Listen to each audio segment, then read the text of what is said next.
सोनपुरा नाम के एक गांव में बिरजू नाम का एक दुकानदार रहता था। वो बहुत अच्छे से अपना जीवन बिता रहा था।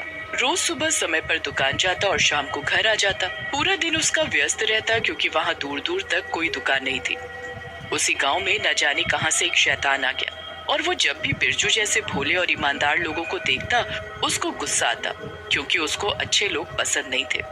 पता नहीं लोगों को ईमानदार और अच्छा बनने से क्या मिलता है। जिंदगी भर बस रोते रहो और ठोकरें खाते रहो, इसीलिए मुझे शरीफ लोग पसंद ही नहीं है।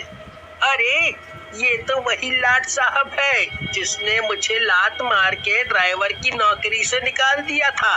तो क्या हुआ, मैंने मजबूरी में चोरी की। मैं कोई चोर थोड़े ना था। मेरे जमींदार बाप ने पैसे नहीं दिए तो मैंने कर ली चोरी जुआ खेलने के लिए। गलती तो सबसे होती है, पर इसने मेरी एक ना सुनी। आज तो मैं इस लाट साहब की औलाद को सबक सिखा कर रहूंगा। यही सही आदमी है मेरे लिए।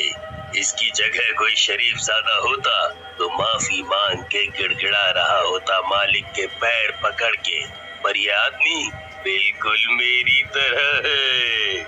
और वो शंभू के अंदर समा जाता है। शंभू की आंखें लाल हो जाती हैं और उसके हाथ ऐंठने लगते हैं। फिर जैसे जैसे शैतान शंभू के शरीर पर काबू पा लेता है, शंभू का दिमाग और भी शैतानी हो जाता है और वो शैतान की भाषा बोलने लगता है। कितना अच्छा लग रहा है, अब एक अलग ही नशा सा महसूस हो रहा है। आज बहुत दिनों बाद मानव शरीर मिला है मुझे। चलो आज कुछ मस्ती की जाए। वैसे भी अब मेरा बाप बूढ़ा हो चुका है, आखिर उसके जमींदार होने का कुछ तो फायदा उठाया जाए। शैतान शंभू गांव वालों को ठगना शुरू कर देता है। इस महीने के पैसे कहाँ हैं तुम्हारे? शंभू भाई, मैंने आपको बोला था मुझे लेट होगा, मुझे माफ कर दो। पैसे देने हैं तो अभी दो, और नहीं दे सकते तो तुम्हें मुझे 200 रुपए ज्यादा हर महीने देने होंगे। उसके बाद वो आगे बढ़ जाता है। भगवान हमेशा अपनी दया ऐसे ही मुझ पर बनाए रखे, बस जीवन सुखमय होगा। तभी बिरजू की दुकान पर भूषण आता है। क्या प्रार्थना हो रही है बिरजू सुबह सुबह? बस भाई, भगवान सबको खुश रखे, ऊपर वाले से यही प्रार्थना है। कुछ दूर से ये बातें शैतान शंभू सुन रहा होता है। तेरी प्रार्थना तो मैं जानता हूँ। एक अकेली दुकान है ना तेरी यहाँ, और सबसे ज्यादा पैसे कमाता है तू। एक दिन मैं तुझे बताऊंगा, तेरी सारी दुआ पानी में जाएगी। बिरजू वैसे तो अकेले रहता है, लेकिन उसको दुकान जाने में बिल्कुल देरी नहीं होती है। वो रोज सुबह अच्छे से उठकर घर की सफाई करता, उसके बाद पूजा करके खाना खाकर घर से निकलता है। वो मंदिर की तरफ जा ही रहा होता है, तभी एक गांव वाला भागे भागे उसकी तरफ आता है। अरे बिरजू भाई, जल्दी चलो, तुम्हारी दुकान में तो आग लग गई है, सब कुछ जलकर राख हो गया। जल्दी चलो बिरजू भाई, जल्दी। क्या बात कर रहे हो भाई साहब? ऐसा नहीं हो सकता, ऐसा नहीं हो सकता। उस गांव वाले के साथ बिरजू अपनी दुकान की तरफ भागते हुए जाने लगता है।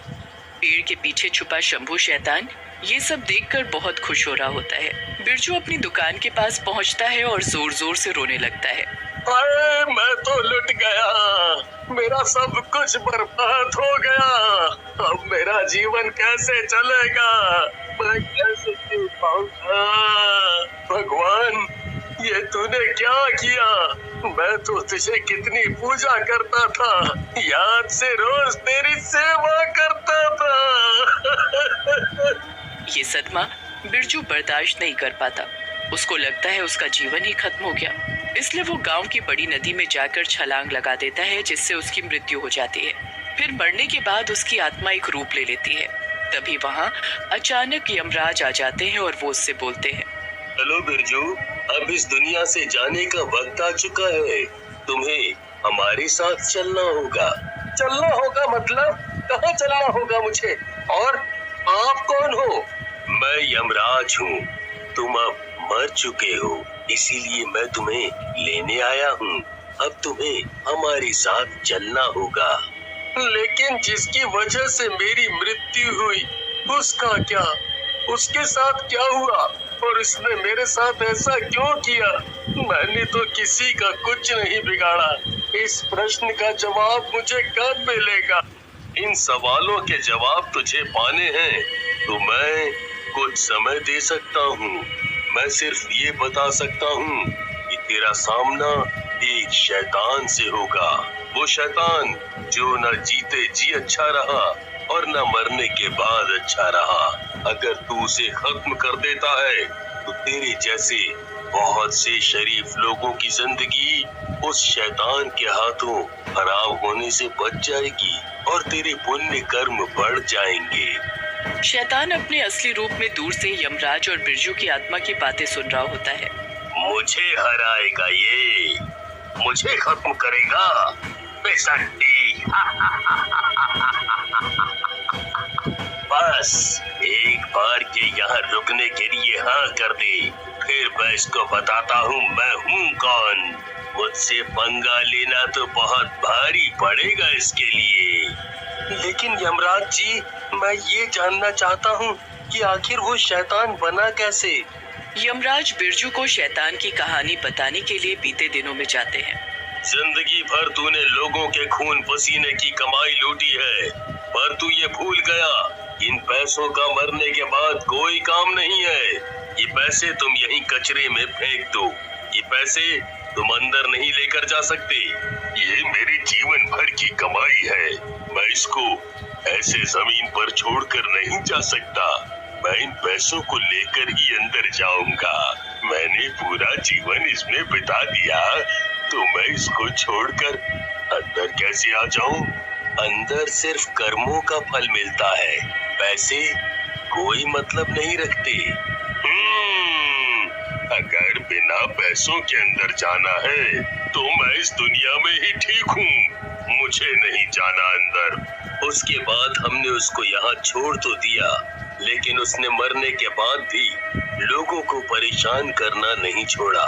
अब तुम देखो तुम्हें क्या करना है और किस तरह शैतान को सबक सिखाना है।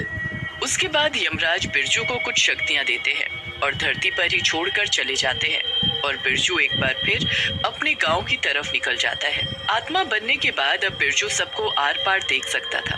बिरजू कुछ दिनों तक गांव में घूमता रहता है और उस शैतान का पता लगाने की कोशिश करता है। एक दिन वो देखता है कि शंभू शैतान किसी को बुरी तरह पीट रहा है। बिरजू ये सब देखकर समझ जाता है कि ये वही शैतान है और इसने अपना मकसद पूरा करने के लिए शंभू पर कब्जा कर लिया है। बिना सोचे समझे बिरजू शैतान के सामने चला जाता है और बोलता है, शैतान रुक जा, तू होता कौन है सबको परेशान करने वाला? मैं वही हूँ जिसने तेरी दुकान जलाई थी और तुझे आत्महत्या करने पर मजबूर किया था। पता क्या करेगा? मेरा कुछ बिगाड़ सकता है तू? तुझे ऐसा करके क्या मिल गया? क्यों तूने मेरी जिंदगी बर्बाद की? तेरे मरते ही मैंने तेरी तिजोरी तोड़ के सारे पैसे ले लिए। उन पैसों पर सिर्फ मेरा राज चलेगा और उसको इस्तेमाल करके मैं और ढेर सारे पैसे बनाऊंगा। चल आज तुझे दिखाता हूँ कि शराफत और अच्छाई की ताकत क्या होती है। बोल, चल हो जाए तो हाथ, देखते हैं कौन जीतता है और कौन हारता है। बिरजू की आत्मा और शैतान के बीच घमासान लड़ाई होती है और दोनों ही एक दूसरे पर भारी पड़ रहे थे और ऐसे लड़ते लड़ते समय निकलता जाता है। बिरजू समय पर ध्यान नहीं देता और शैतान से लड़ता रहता है। अचानक उसे याद आता है कि उसके पास समय बहुत कम है। शैतान बहुत पुराना शैतान था, इसलिए उसकी शैतानी ताकत काफी बढ़ गई थी और बिरजू को यमराज से प्राप्त शक्तियां ठीक से इस्तेमाल करनी नहीं आ रही थी। तभी आसमान में बिजली कड़कती है और आसमान को काले बादल घेर लेते हैं। पर शैतान समझ चुका था कि बिरजू को दिया गया समय खत्म हो गया है, ये सब उसी का इशारा है। तभी आसमान से एक अनोखी शक्ति नीचे आती है और सीधा शैतान की छाती के आर पार हो जाती है, जिससे शैतान बुरी तरह घायल हो जाता है। और तभी अचानक एक आकाशवाणी होती है, तुझ जैसा शैतान कभी नहीं जीत सकता। यहाँ तो बस तेरे जैसे पापियों के पाप का घड़ा भरने की देर रहती है, पर आज तूने भगवान की शक्ति को ललकारा है। तुझे तो सजा मिलनी ही चाहिए। तेरा समय अब खत्म। बिरजू ये सब देखकर समझ नहीं पाता कि अब वो क्या करे। इतना बोलकर बिरजू बहुत जोर जोर से रोने लग जाता है। तभी वहाँ यमराज आते हैं। मुझे समझ आ गया है कि जिंदगी सिर्फ खुद के जीने के लिए नहीं होती, कभी कभी हमें दूसरों के बारे में भी सोचना चाहिए।